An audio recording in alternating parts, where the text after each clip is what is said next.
Hello guys, welcome to my channel সাতটা Bloggers. তো আজকে দীঘায় সেকেন্ড দিন, চলো ভিডিওটা স্টার্ট করা যায়। Good morning guys. তো ভোরবেলা ফিরে একটু রেস্ট নিয়েছিলাম, তখন অবধি আমাদের রুমটা অ্যালট করেনি, যার জন্য অন্যের একটা ওই দাদাভাই ছিল, ওই দাদাভাইদের রুমে শুয়ে পড়েছিলাম। দেন এখন উঠে ফ্রেশ হয়ে রেডি হয়ে গেছি, এবার যাব ব্রেকফাস্ট করার জন্য। আমাদেরকে নিচের রুম অ্যালট করেছিল, যে রুমটায় গেছিলাম রুমটা দেখালাম, ওই রুমে গিজার ছিল না। এবার এখানে একটা ডাবল বেডের রুম ছিল, অনেক বড় রুমটা।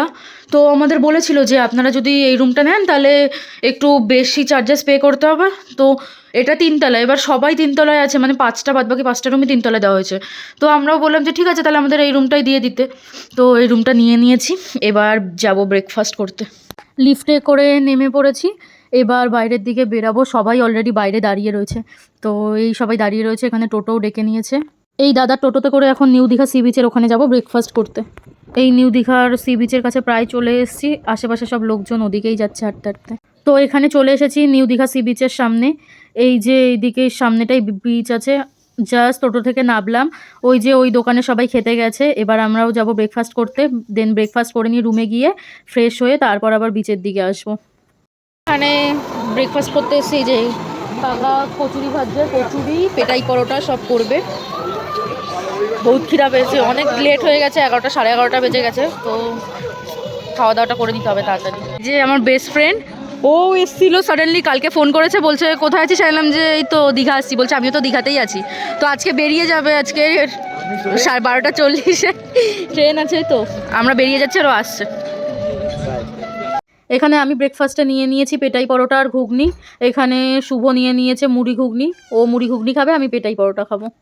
পেটাই পরোটা খেয়ে বেরিয়েই বাইরে সানগ্লাসের দোকান ছিল, সবাই সানগ্লাস কিনতে দাঁড়িয়ে পড়েছিল, আমিও এখানে একটা সানগ্লাস কিনে নিলাম। তো এখানে নিউ দীঘা সি বিচে চলে এসেছি, পেছনে ফুল সমুদ্র। এখানে অনেক ঘোড়া আছে, যারা ঘোড়ায় চড়তে চায় তারা ঘোড়ায় বিন্দাস চড়তে পারবে। এখানে বিচের সামনে চলে এসেছি, এখানে সি বিচে চলে এসেছি। জানি না শুভ ফোন নিয়ে কি করার চেষ্টা করছিল, কিন্তু এই ছোটো ছোটো ক্লিপগুলো খুব ভালো লাগে, সেই জন্য আপলোড করলাম। এই নিউ দীঘা থেকে টোটোয় উঠে পড়েছি, এবার রুমের দিকে যাওয়া হবে, তারপর গিয়ে রেডি ফেডি হয়ে দেন আসবো আবার বিচে। সব দাদারা বসে আছে। দীঘার যে হোটেলটায় আমরা ছিলাম ব্রাইটন, এটা ওখানেরই 3rd ফ্লোর থেকে ভিউ, মানে আমাদের মধ্যে একটা যে রুম দিয়েছিল সেই রুমের ব্যালকনি থেকে এই ভিউটা পাওয়া যাচ্ছিল। এখানে আমি রেডি হয়ে গেছি সমুদ্রে যাব বলে, সবাই রেডি হতে গেছে, সবাই রেডি হয়ে আসবে, তারপর একসাথে বেরাবো।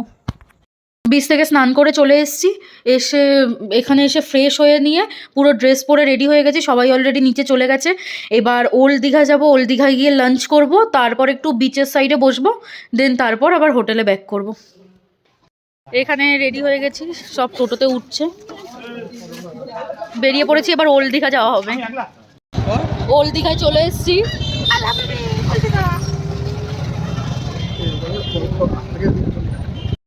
এখানে ওল্ড দীঘাতে চলে এসেছি, সব পেছনে হেঁটে হেঁটে আসছে।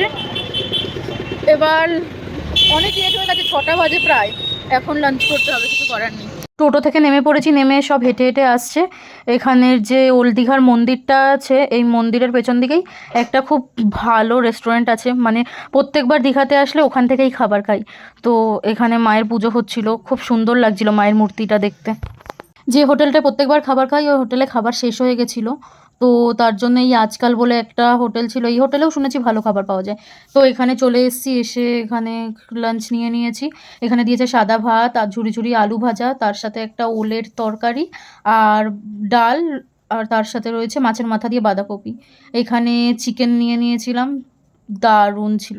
লাঞ্চ করে বেরিয়ে এখানে একদম নিউ দীঘা সি বিচের সামনাসামনি চলে এসেছি, এবার সি বিচে যাবো, ওখানে গিয়ে একটু বসবো, দেন তারপর আবার হোটেলের দিকে ব্যাক করব।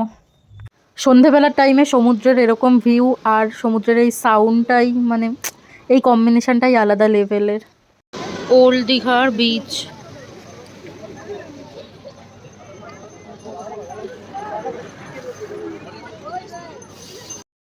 ওল্ড দীঘার সমুদ্রের পাড়ে বসে আছি, সমুদ্রের ঢেউ, এখন জোয়ার আছে যার জন্য অনেকটা এগিয়ে গিয়ে বসেছিলাম আমরা, কিন্তু জল উঠে আসছে বলে এখন এসে একদম পাড়ে বসে আছি। কিছুক্ষণ বসবো, কারণ এই ভিউটা এনজয় করতে হবে, তারপর হোটেলের দিকে ব্যাক করব। এই এখানে ছোট ছোট দুটো ভাই বোনের সাথে আলাপ হলো, হেব্বি সুন্দর। দীঘাতে আসলে এদের কাছ থেকে জিনিস নেবেই। এখানের এই ভিউটা খুব সুন্দর ছিল, আগে কোনোদিনও মানে দীঘার সি বিচের এই সাইডটাতে আসিনি, এই ফার্স্ট টাইম আসলাম। দারুণ সাজানো ছিল এই জায়গাটা। একদম নিউ দীঘা সি বিচের সামনেই যে মার্কেটটা ছিল সেই মার্কেটে ঢুকে পড়েছি। এখানে প্রচুর টেডি, বাচ্চাদের জন্য প্রচুর খেলনা, অনেক শোপিসের দোকান, মানে প্রচুর জিনিসপত্র কেনাকাটি করার মতন দোকানপাট ছিল। এই একটা দারুণ দারুণ ব্যাগের কালেকশন ছিল এখানে। ওই মার্কেটের মধ্যেই এই দোকানটা অনেক সুন্দর সুন্দর শোপিস টাইপের দেখতে পেয়েছিলাম। তো দাদাকে জিজ্ঞেস করলাম এটা কি, তখন উনি বললো যে এটা পেনদানিও, আবার পেপার ওয়ার্ক হিসাবেও কাজে রাখতে পারবে। তারপর এটা ছাড়া অনেক ধরনের শোপিস ছিল, যেমনি এই যে এটা হাতে নিয়ে দেখাচ্ছিল, এগুলো খুব সুন্দর ছিল। এখানে এটা কিনে নিয়েছি, কিনে নিয়ে এবার এখানে বিল পেমেন্ট করে দেন হোটেলের দিকে ব্যাক করব।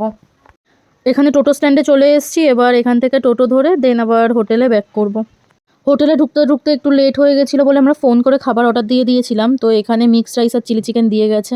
এখন ডিনারটা করে নিই, দেন ডিনার করে নিয়ে শুয়ে পড়বো, কারণ কাল আবার সকাল সকাল উঠতে হবে। তো আজকের ভিডিওটা এইটুকুই, দেখা হবে আবার নেক্সট পার্টে। Till then tata bye bye, do like share and subscribe my channel.